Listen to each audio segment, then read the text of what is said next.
بسم اللہ الرحمن الرحیم الصلاۃ والسلام علیک یا رحمت للعالمین۔ آج انشاءاللہ الرحمن ہم اس جملے کی ترکیب سمجھنے سیکھنے کی سعادت حاصل کریں گے۔ یہ عبارت قرآن پاک کی ہے۔ اللہ تبارک و تعالی قرآن پاک میں ارشاد فرماتا ہے، اعوذ باللہ من الشیطان الرجیم، بسم اللہ الرحمن الرحیم۔ ان بے شک، اولا بیتن سب سے پہلا گھر، وضع جو بنایا گیا، للناسی لوگوں کے لیے، للذی ضرور وہ ہے، ببکتا جو مکہ میں ہے، مبارکن وہ گھر مکہ میں اس حال میں ہے کہ وہ برکت دیا گیا ہے، وہ ہدن اور ہدایت دینے والا ہے، للعالمین تمام جہان والوں کو۔ یہ اس مبارک عبارت کا ترجمہ تھا جس کے اندر خانہ کعبہ کی فضیلت بیان کی گئی ہے۔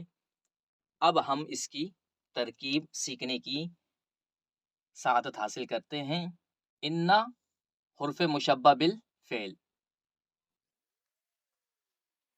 اولا اس میں تفضیل، اس میں ہوا ضمیر اس کا فاعل،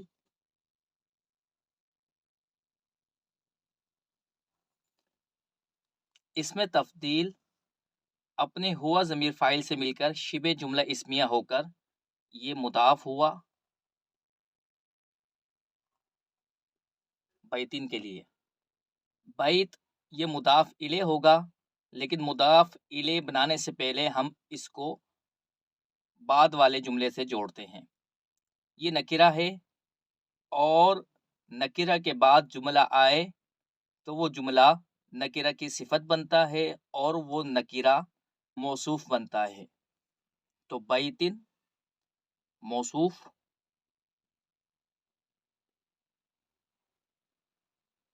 وضع فعل ماضی مجہول، اس میں ہوا ضمیر اس کا نائب الفاعل، لام حرف جار، ناس مجرور، جار اپنے مجرور سے مل کر وضع کا ظرف لغو، وضع فعل اپنے ہوا ضمیر نائب الفاعل اور ظرف لغو سے مل کر جملہ فعلیہ ہو کر صفت بنا بیتن موصوف کی۔ بعض لوگ موصوف اور صفت دونوں کو ملا کر اول کا مضاف الیہ بناتے ہیں، جو کہ غلط ہے۔ صحیح یہ ہے کہ جو موصوف ہے صرف وہ مضاف الیہ بنے گا، بقیہ صفت کی ترکیب یہاں تک اس طرح کر کے ہم چھوڑ دیں گے۔ بیتن موصوف ہے اور یہ مضاف الیہ بن رہا ہے اپنے ما قبل لفظ اول کے لیے، اور اول کو جو ہم نے مضاف بنایا تھا اس کے ساتھ آپ یہ بھی جوڑ لیں کہ یہ مضاف ہے اور یہ حرف مشبہ بالفعل کا اسم ہے۔ بعض لوگ اول مضاف اور بیتن مضاف الیہ دونوں کو ملا کر حرف مشبہ بالفعل کا اسم بناتے ہیں، یہ بھی غلط ہے۔ اول صرف حرف مشبہ بالفعل کا اسم بنے گا، بیتن کو مضاف الیہ کہہ کر ہم چھوڑ دیں گے، کیونکہ اگر بیتن بھی انا کا اسم ہو تو اس کو بھی پھر حالت نصبی میں ہونا چاہیے تھا۔ لام، اس لام کو لام مزحلقہ کہا جاتا ہے، یہ تاکید کے لیے آتا ہے، ضرور کا معنی دیتا ہے۔ اس کے متعلق انشاءاللہ الرحمن ان قریب ایک ویڈیو اپلوڈ کی جائے گی۔ الذی اس میں موصول ہے،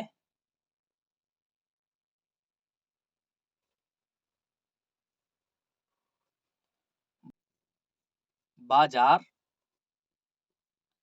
اور بکتا یہ مجرور ہے۔ حرف جر کے بعد بعض لوگوں کے ذہن میں سوال ہو سکتا ہے کہ اس کے نیچے زیر آنا چاہیے تھا، کیونکہ حرف جر ہے اور حرف جر اسم کو جر دیتا ہے، اسم کے آخر میں جر آتا ہے، کسر آتا ہے، لیکن یہاں پر زبر کیوں آ رہا ہے؟ تو اس کا جواب یہ ہے کہ بکتا یہ غیر منصرف ہے، اس میں غیر منصرف کے 9 اسباب میں سے 2 سبب پائے جا رہے ہیں، ایک عالمیت یعنی یہ ایک جگہ کا نام ہے، اور دوسرا سبب اس کے اندر تائے تانیث پائی جا رہی ہے، لہذا یہ غیر منصرف ہے، اور غیر منصرف کی حالت جری فتحہ کے ذریعے ہی آتی ہے، لہذا بکتا یہ حالت جری کے اندر ہے۔ جار اپنے مجرور سے مل کر ظرف مستقر ہوئے اور متعلق ہوں گے فعل کے، یہاں پر ہم فعل ہی نکالیں گے کیونکہ اس میں موصول کا صلہ جو آتا ہے وہ جملہ ہوتا ہے۔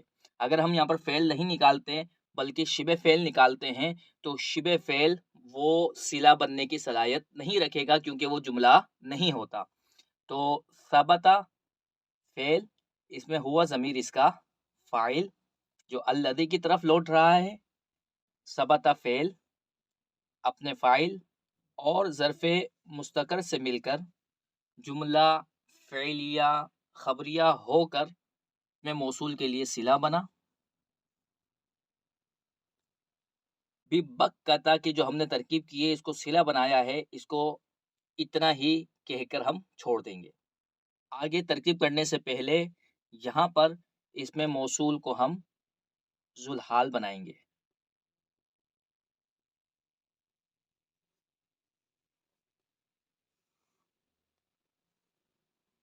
یہاں پر بھی بعض لوگ غلطی یہ کرتے ہیں کہ اس میں موصول کو اس کے صلے سے ملا کر ذوالحال بناتے ہیں، جو کہ غلط ہے۔ الذی صرف ذوالحال بنے گا۔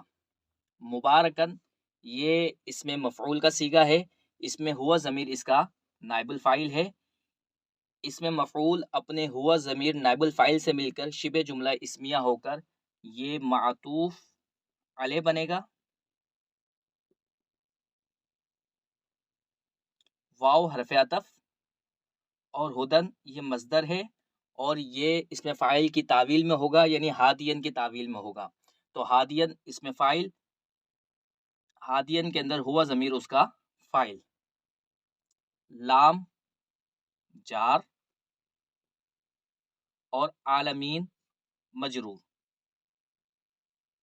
جار اپنے مجرور سے مل کر ظرف لغ ہوا ہادین کے لیے، ہادین اس میں فاعل، اس میں ہوا ضمیر ہادین کا فاعل اور ظرف لغ سے مل کر شبہ جملہ اسمیہ ہو کر معطوف ہوا۔ اب مبارکن معطوف علیہ اپنے معطوف سے مل کر یہ حال ہوگا الذی کا۔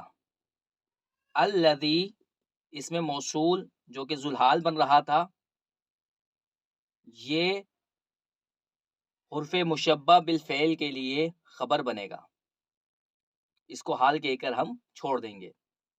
حرف مشبہ بالفعل اپنے اسم اور اپنی خبر سے مل کر جملہ اسمیہ خبریہ ہوا۔ اللہ تبارک و تعالیٰ کی پاک بارگاہ میں دعا ہے کہ اللہ تبارک و تعالی ہمیں صحیح اور آسان انداز میں علم دین آگے پہنچانے کی توفیق و سعادت عطا فرمائے۔ وما علینا الا البلاغ المبین۔